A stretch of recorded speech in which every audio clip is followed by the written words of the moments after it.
আসসালামু আলাইকুম সম্মানিত বন্ধুরা, শুভ সকাল। কেমন আছেন সবাই?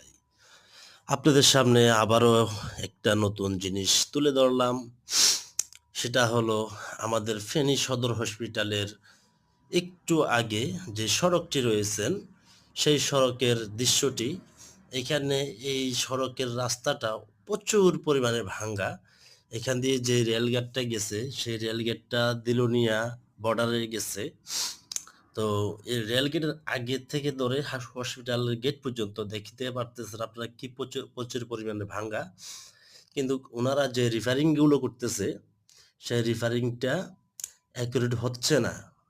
এই কিছু বালু দিতেছে, কিছু খোয়া দিতেছে, দিয়ে উপর দিয়ে কিছু এই মালসা মেডিসিন একটু ভিটামিন একটু ঢেলে দিচ্ছে। এইভাবেই মনে করেন আমাদের বাংলাদেশের রিপেয়ারিং গুলো চলতেছে। তো